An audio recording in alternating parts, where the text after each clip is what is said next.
मैं Shoaib Mohammad, assistant professor, government law college Bundi. आज हम बात करेंगे एनवायरनमेंट लॉ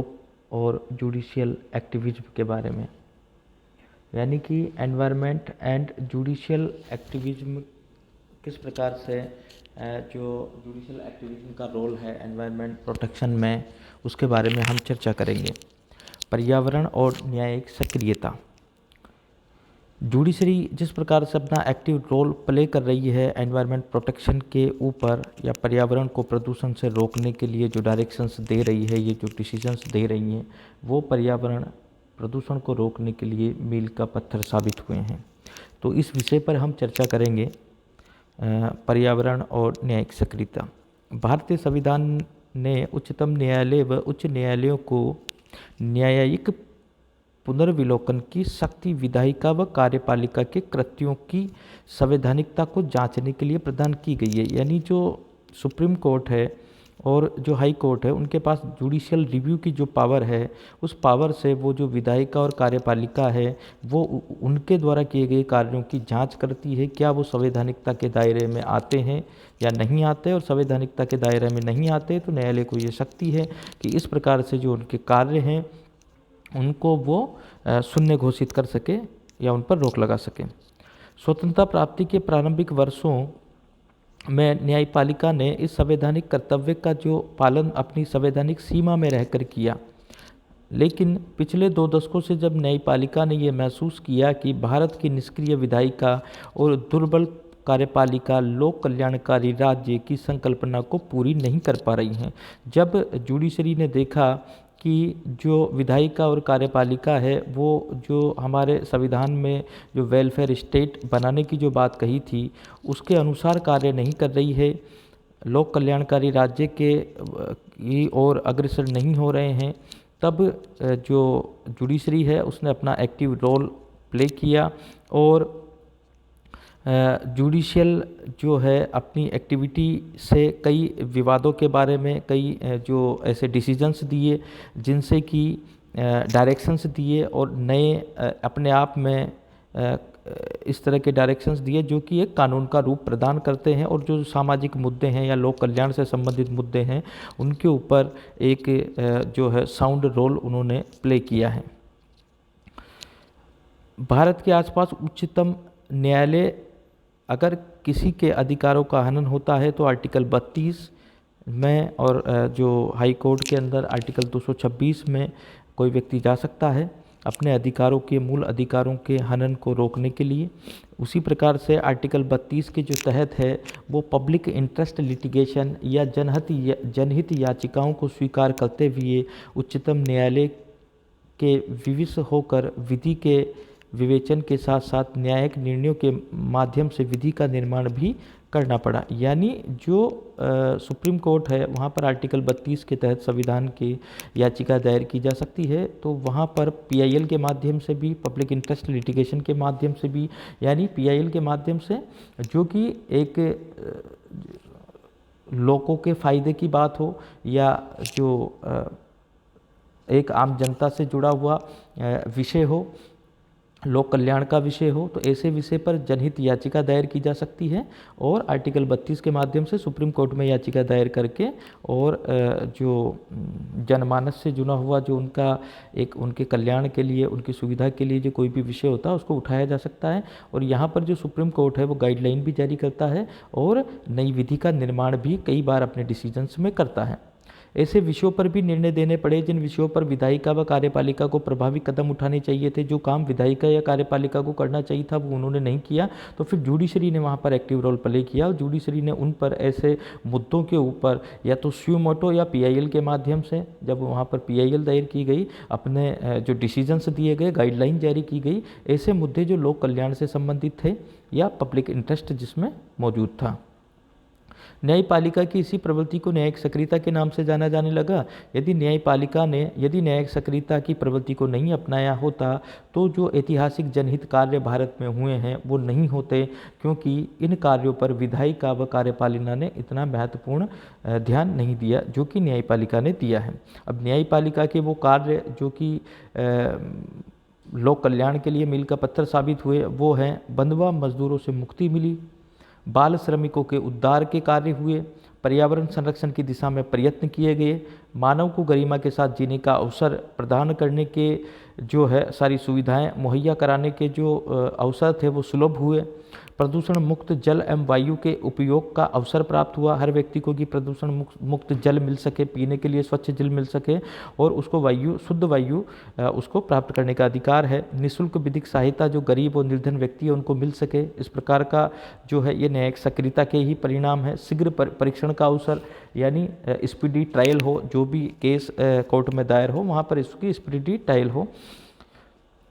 उसका शीघ्र विचारण हो, परीक्षण हो। चिकित्सा सहायता पाने का अवसर हर व्यक्ति को है। ये यौन उत्पीड़ित बालिकाओं को प्रतिकर जो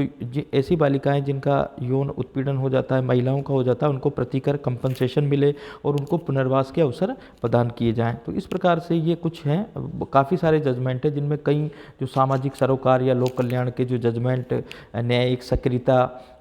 के अंतर्गत पब्लिक इंटरेस्ट लिटिगेशन को एंटरटेन करते हुए हाई कोर्ट और सुप्रीम कोर्ट ने दिए हैं, जिनसे कि भारत को एक लोक कल्याणकारी राज्य और लोगों के फ़ायदा जो एक अच्छा समाज बन सके, लोक कल्याणकारी राज्य बन सके, उसकी दिशा में एक महत्वपूर्ण कदम न्यायिक सक्रियता के चलते भारतीय जो न्यायपालिका है उसने उठाए हैं। पर्यावरण संरक्षण तथा प्रदूषण निवारण और नियंत्रण की दिशा में न्यायिक सक्रियता के अधीन उच्चतम न्यायालय द्वारा जो सुप्रीम कोर्ट के द्वारा पर्यावरण प्रदूषण को निवारण करने के लिए, नियंत्रण करने के लिए जुडिशल एक्टिविज्म जो न्यायिक सक्रियता है उसके अधीन यानी पीआईएल के माध्यम से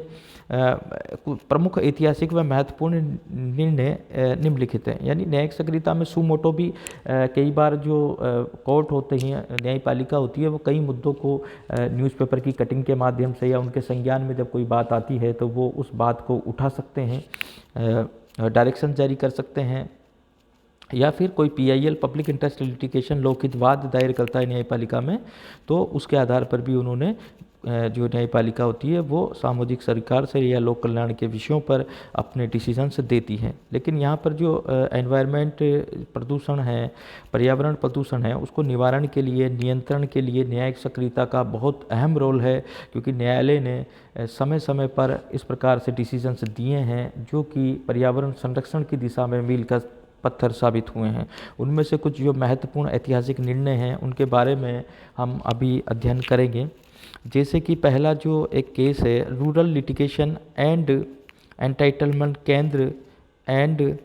देवकी नंदन पांडे बनाम भारत संघ, ये जो वाद था ये AIR 1985 SC 652 का वाद था। इस वाद के अंतर्गत जो महत्वपूर्ण तथ्य हैं वो इस प्रकार है कि ये दूसरा जो इसी के अंदर है रूरल लिटिगेशन एंड एंटाइटलमेंट केंद्र व अन्य बनाम उत्तर प्रदेश राज्य, ये दो केस हैं। तो इन दोनों केसों के अंतर्गत इसका जो दूसरा केस है इसका साइटेशन है AIR 1987 SC 395। तो रूरल लिटिगेशन एंड एंटाइटलमेंट केंद्र एवं देवकी नंदन पांडे बनाम भारत संघ AIR 1985 SC 652, और दूसरा केस है रूरल लिटिगेशन एंड एंटाइटलमेंट केंद्र व अन्य बनाम उत्तर प्रदेश राज्य AIR 1987 SC 395। ये दोनों वाद देहरादून की चूना पत्थर खदानों की खुदाई से संबंधित वाद हैं। देहरादून के अंदर जो चूना पत्थर की जो खदानें थी उनकी खुदाई से संबंधित वाद है। इनसे वहाँ आसपास के रहने वाले निवासियों को पर्यावरण प्रदूषण से हानि पहुँच रही थी। जो चूना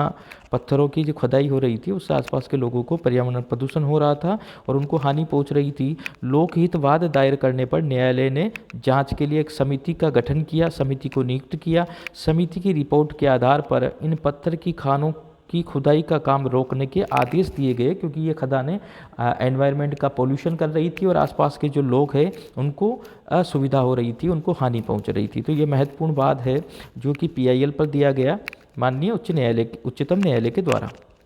दूसरा महत्वपूर्ण वाद है MC मेहता व अन्य बनाम Shri Ram food and fertiliser industries एवं भारत संघ के नाम से ये वाद है। तो इस वाद में इसे ओलियम गैस रिसाव वाद भी कहा जाता है। इस वाद में उच्चतम न्यायालय ने दिल्ली के आवासीय क्षेत्र में स्थित, यानी दिल्ली का जो आवासीय क्षेत्र था वहाँ पर Shri Ram food and fertiliser industries की एक इकाई को ओलियम नामक खतरनाक गैस का उत्पादन करने से रोक दिया जब तक कि कंपनी उन सभी रक्षा उपायों को नहीं अपनाती है जो गैस को निकलने से रोकने के लिए युक्त आवश्यक है। जब तक कि वो कंपनी अपने सुरक्षा उपाय नहीं करते हैं जो कि ओलियम गैस का रिसाव होता है उसको रोकने के लिए या उसका युक्त रूप से निस्तारण के लिए उपाय नहीं करते हैं, तब तक उन्होंने इस जो Shri Ram food and fertiliser industries थी उसके उत्पादन पर रोक लगा दी। इंडस्ट्री के कारखाने से ओलियम गैस के रिसाव के कारण आसपास के निवासियों एवं कंपनी के श्रमिकों व कर्मचारियों को काफ़ी क्षति पहुंची थी। तो ये भी एक महत्वपूर्ण बात है जो कि न्यायिक सक्रियता का बहुत महत्वपूर्ण उदाहरण है। और इस केस में भी जुडिशरी ने न्यायिक सक्रियता दिखाते हुए एनवायरनमेंट पोल्यूशन को रोकने के लिए Shri Ram fertiliser and industries के उत्पादन को रोकने के आदेश दिए जब तक कि वो आवश्यक जो युक्त उपाय नहीं कर लेते हैं उसके जो ओलियम गैस के क्या बोलते हैं कि निकासी के लिए। एक वाद है एमसी मेहता बनाम भारत संघ, जो कि इसको गंगा प्रदूषण गैस सेकंड के नाम से जाना जाता है और इसका जो साइटेशन है वो है AIR 1988 SC 1037। इस मामले में कानपुर के कुछ चमड़े के कारखानों से निकलने वाले मलबे से गंगा का पानी प्रदूषित हो रहा था। जो कानपुर में एक चमड़े का कारखाना था उससे जो मलबा निकलता था वो गंगा नदी में जाके मिल रहा था, जिससे कि वहाँ का जो पानी था वो प्रदूषित हो रहा था। याचिकाकर्ता जो कि समाज सेवी है ने उच्चतम न्यायालय में जनहित वाद दायर कर मांग की कि चर्म शोधनशालाओं से निकलने वाला अपविष्ट जो वेस्ट है गंगा के जल को प्रदूषित कर रहा है, जो आसपास के पर्यावरण तथा जनजीवन के लिए हानिकारक है। क्योंकि जो अपशिष्ट जब गंगा नदी में मिल रहा है तो उससे कुछ जो उसको गंगा नदी को प्रदूषित कर रहा है और उसके आसपास जो लोग जनजीवन जो निवास करता है उनके स्वास्थ्य को भी हानि पहुंचाता है, क्योंकि वो पीने के पानी के लिए और अन्य प्रकार से उस गंगा के पानी का उपयोग वहाँ का आसपास का जो जनमानस है वो करता है। इन कारखानों से अपशिष्ट जल के शुद्धिकरण के संयंत्र कारखानों के स्वामियों द्वारा नहीं लगाए गए थे कि जो जल है उसको किस प्रकार से ये दूषित हो रहा है उसको किस प्रकार से शुद्ध किया जाएगा। उनका तर्क ये था कि संयंत्र लगाने का खर्च बहुत अधिक है और कारखानों के बंद करने से बेरोजगारी और राजस्व को हानि होगी। उन्होंने उस वाटर को गंगा के जल को जो वाटर है अपशिष्ट जल जो गंगा में जाके मिल रहा था उसको शुद्ध करने के लिए उन्होंने किसी प्रकार का कोई संयंत्र प्लांट नहीं लगाया था। उन्होंने कहा था कि हम ये जो अपशिष्ट है इसके जल को शुद्ध करने के लिए जो प्लांट लगाएंगे उसका खर्चा काफ़ी है और कि संयंत्र लगाने का खर्चा बहुत अधिक है और कारखानों के बंद करने से और संयंत्र नहीं लगाते हैं और कारखाने बंद कर देते हैं तो राजस्व की हानि होगी और बेरोजगारी बढ़ेगी। किंतु न्यायालय ने इन तर्कों को अस्वीकार करते हुए निर्णय दिया कि इन कारखानों के बंद होने के कारण उत्पन्न जो बेरोजगारी होगी और जो राजस्व की हानि की अपेक्षा, यानी ये तो फिर भी बर्दाश्त कर ली जाएगी कि अगर या तो आप संयंत्र लगाओ उस अपशिष्ट को जो है अपशिष्ट जल है उसको प्योर करने के लिए और या फिर आप इन कारखानों को बंद कर दो। चाहे इन कारखानों से इतनी हानि नहीं होगी या इतनी बेरोजगारी नहीं होगी, राजस्व की इतनी हानि नहीं होगी, जो लाखों लोगों के जीवन, स्वास्थ्य और वायुमंडल का संरक्षण कहीं अधिक महत्वपूर्ण है। तो इस वाद में जो कोर्ट ने कहा कि लोगों का जीवन, उनका स्वास्थ्य और वायुमंडल और पर्यावरण का संरक्षण है वो कहीं अधिक महत्वपूर्ण है बनिस्पत बेरोजगारी और राजस्व की हानि के, जो कि कारखानों के अपशिष्ट जल के शुद्धिकरण संयंत्र नहीं लगाने से और ऐसे जो कारखाने हैं उनको बंद करने से हो सकती है। तो इस प्रकार से यहाँ पर जो बेरोजगारी और राजस्व की हानि से ज़्यादा महत्वपूर्ण लोगों के जीवन, स्वास्थ्य और वायुमंडल के संरक्षण को माननीय न्यायालय ने माना। उसी प्रकार से एक वाद है एमसी मेहता बनाम भारत संघ,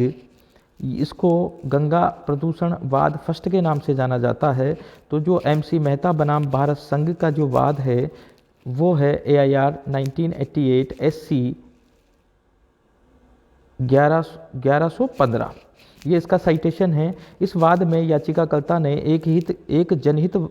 वाद नगर निगम और प्रदूषण बोर्ड के विरुद्ध दायर कर कहा कि ये विधि द्वारा आरोपित लोग कर्तव्यों का निर्वहन नहीं कर रहे हैं। जो नगर निगम है और जो प्रदूषण बोर्ड है उनके विरुद्ध ये PIL दाखिल की गई और कहा गया है कि ये अपने कर्तव्यों का पालन नहीं कर रहे हैं। उच्चतम न्यायालय ने कानपुर नगर पालिका को ये निर्देशित किया कि 6 माह में जल परिषद को जल प्रदूषण रोकने के प्रस्ताव भेजे। न्यायालय ने निर्देश दिया कि दूध की डेयरी को शहर से बाहर ले जाया जाए, श्रमिक कॉलोनी में सीवर लाइन बनाई जाए, निर्धन लोगों के लिए सार्वजनिक शौचालय एवं मूत्रालय बनाए जाएं और मानव की लाशों तथा मरे हुए पशुओं को गंगा में फेंकने से रोका जाए। नए कारखानों को स्थापित करने के लिए लाइसेंस तब तक न दिया जाए जब तक कि वे प्रदूषण रोकने के लिए पर्याप्त उपाय न कर ले या पर्याप्त उपमान न लगा लेवें। न्यायालय ने उक्त निर्देश उन सभी नगर पालिकाओं एवं नगर निगमों पर लागू किए जहां से गंगा नदी होकर बहती है। तो ये भी MC मेहता बनाम भारत संघ का ये बहुत महत्वपूर्ण बात है जो कि पर्यावरण प्रदूषण को रोकने के लिए मील का पत्थर साबित हुआ है। सुभाष कुमार बनाम बिहार राज्य AIR 1991 SC 420, ये भी एक महत्वपूर्ण वाद है। इस वाद में उच्चतम न्यायालय ने ये अभिनिर्धारित किया कि प्रदूषण मुक्त जल और वायु के उपयोग का अधिकार, यानी हर व्यक्ति को प्रदूषण मुक्त जल और शुद्ध वायु के उपयोग का अधिकार है और ऐसा अधिकार संविधान के अनुच्छेद 21 में प्रदत्त प्राण एवं दैहिक स्वतंत्रता का जो अधिकार है उसके अंतर्गत सम्मिलित है। और प्रत्येक नागरिक को जल और वायु प्रदूषण से बचाने के लिए अनुच्छेद 32 के अधीन लोकहितवाद संसित करने का अधिकार है। अगर किसी व्यक्ति को शुद्ध जल और वायु से रोका जाता है तो ये उसका मूलभूत अधिकार है जो आर्टिकल 21 में प्रदान किया गया है। अगर रोका जाता है उसको स्वच्छ जल और वायु से तो उसका ये भी मूल अधिकार है आर्टिकल 32 के तहत कि वो माननीय जो न्यायालय है सुप्रीम कोर्ट उसमें और हाई कोर्ट उसमें लोकहितवाद आर्टिकल 32 के तहत दायर कर सके। अगला जो महत्वपूर्ण वाद है वो है MC मेहता बनाम भारत संघ का वाद। ये AIR 1992 SC 382 इसका साइटेशन है। यह पर्यावरण जागृति की दिशा में दिया गया उच्चतम न्यायालय का ऐतिहासिक फैसला है। इस वाद में उच्चतम न्यायालय ने यह अभिनिर्धारित किया कि दिल्ली में पेट्रोल और डीजल द्वारा चलित वाहनों के कारण फैलने वाले प्रदूषण से बचने के लिए समुचित उपाय के लिए जनहितवाद लाया जा सकता है। यानी अगर कोई पोल्यूशन से रिलेटेड कोई मैटर है, जहाँ पर तो बात दिल्ली में पेट्रोल और डीजल से चलित वाहनों के द्वारा जो पोल्यूशन किया हो रहा था उसको रोकने के लिए जनहितवाद लाया जा सकता है, ऐसा कहा गया है। इस वाद के अंदर न्यायालय ने दिल्ली प्रशासन को केंद्रीय मोटर बस अधिनियम 1989 को कड़ाई से लागू करने के निर्देश दिया कि जो मोटर बस अधिनियम है इसको कड़ाई से इसकी पालना की जाए जिससे कि एनवायरनमेंट पोल्यूशन को रोका जा सके। उच्चतम न्यायालय ने इस जनहितवाद में केंद्र और राज्य सरकारों को ये निर्देश दिया कि वे सभी सिनेमा घरों में, भ्रमणकारी सिनेमा घरों में प्रत्येक शो के पूर्व प्रदूषण संबंधी कम से कम 2 स्लाइड अवश्य दिखाएं। यानी जब भी मूवी शुरू होती है तो ये राज्यों को निर्देश दिए गए कि जब भी कोई मूवी थिएटर में मूवी स्टार्ट होती है तो उसके पहले कम से कम 2 स्लाइड एनवायरनमेंट संबंधी दिखाई जाए जिससे कि लोगों के अंदर जागरूकता उत्पन्न हो पर्यावरण के प्रति, पर्यावरण संरक्षण के प्रति। यह उन्हें लाइसेंस प्रदान करने की एक शर्त होनी चाहिए और ये शर्त होना चाहिए जो भी सिनेमाघरों को लाइसेंस दिया जाता है थिएटर का, उनको ये महत्वपूर्ण शर्त होती है कि वो पर्यावरण संबंधी कम से कम 2 स्लाइड को अपने हर शो से पहले दिखाए। रेडियो दूरदर्शन से प्रत्येक दिन 5 से 7 मिनट का प्रोग्राम प्रसारित किया जाना चाहिए पर्यावरण संरक्षण से संबंधित, तथा सप्ताह में एक बार इस प्रकार एक लंबा प्रोग्राम भी दिखाया जाना चाहिए जिससे कि लोग जो है आम जनमानस है वो पर्यावरण को प्रोटेक्ट करने के प्रति, पर्यावरण संरक्षण के प्रति, पर्यावरण से जुड़े हुए मुद्दों के प्रति, पर्यावरण संरक्षण के फायदे और नुकसान और पर्यावरण जो दूषित होने से जो नुकसान है उनके बारे में जनमानस जान सके और पर्यावरण प्रदूषण को रोकने के उसके अंदर वो उपाय हर व्यक्ति अपने अपने लेवल पे, इंडिविजुअल लेवल पे और सामूहिक रूप से कर सके। स्कूलों, कॉलेजों और विश्वविद्यालय में प्रदूषण एक अनिवार्य विषय के रूप में पढ़ाया जाए। स्कूलों और कॉलेजों में जो सिलेबस होता है उसमें एनवायरनमेंट जो प्रोटेक्शन से संबंधित एक विषय को जोड़ा जाए और उसमें जो स्टूडेंट हैं कॉलेज और स्कूलों के उनको पर्यावरण की जानकारी दी जाए, संरक्षण से संबंधित उनको जानकारी प्रदान की जाए जिससे छात्रों को इसकी जानकारी हो सके और वो इसे अपना सके जीवन के अंतर्गत। क्योंकि अगर इंडिविजुअल व्यक्ति अगर पर्यावरण संरक्षण के प्रति जागरूक होगा तो पर्यावरण संरक्षण जो है उसकी उस संरक्षण की दिशा में हम तीव्र गति से अग्रसर हो सकेंगे। एक जो महत्वपूर्ण वाद है, Indian council for enviro legal action versus union of India AIR 1995 SC 2252 AIR 1996 SC 1446, ये इसका साइटेशन है। इस वाद में इस पर्यावरणवादी स्वयंसेवी संस्था ने संविधान के अनुच्छेद 32 के अधीन जनहितवादों के माध्यम से न्यायालय को अवगत कराया कि देश के रासायनिक कारखानों के आसपास रहने वाले लोगों की स्थिति दयनीय हो रही है। यानी जहाँ जहाँ भी रासायनिक कारखाने हैं तो वो कारखाने एनवायरनमेंट जो है लॉ है उनका पूर्ण रूप से पालन नहीं कर रहे हैं। उनको जो मेजरमेंट अपशिष्ट पदार्थों के या जो गैसों के रिसाव से संबंधित जो प्रावधान है कानून है उनका पूर्ण रूप से लागू नहीं कर रहे हैं उनको, और इस वजह से क्या होता है कि उनके आसपास के रहने वाले जो लोग हैं उनकी स्थिति दयनीय हो रही है। न्यायालय सरकार को निर्देश दिए कि वह इससे संबंधित विधियों के अधीन अपने कर्तव्यों का पालन करे और ऐसे उद्योगों से निकलने वाले खतरनाक गैसों से होने वाले दुष्परिणामों से नागरिकों की रक्षा करें। इस मामले में तथ्य यह था कि राजस्थान राज्य के उदयपुर जिले के विचारी गांव के आसपास एक औद्योगिक क्षेत्र बन गया था। इन कारखानों से निकलने वाली खतरनाक गैसों से पूरे क्षेत्र की भूमि, जल एवं वातावरण दूषित हो रहा था। यानी जो इन कारखानों से जो गैस निकल रही थी जिसका सही तरीके से ट्रीटमेंट नहीं किया जा रहा था, इन कारखानों के द्वारा युक्त उन गैसों का ट्रीटमेंट नहीं किया जा रहा था, तो आसपास की जो भूमि थी, वातावरण था और पूरा क्षेत्र था वो इन गैसों के रिसाव से दूषित हो गया। इन कारखानों से निकलने वाली विषाक्त पानी भी निकलता था, रसायन युक्त कचरा निकलता था, उससे चारों ओर ये भूमि पर बहता रहता था, जिसके कारण आसपास के कुओं का, स्रोतों का पानी जो था वो मनुष्य के प्रयोग के लायक नहीं रह गया। यानी ऐसी गैसों की वजह से, विषाक्त पानी की वजह से और रसायन युक्त कचरे की वजह से आसपास का जो एनवायरनमेंट था वो विषाक्त हो गया और मनुष्य के प्रयोग के लायक नहीं रहा।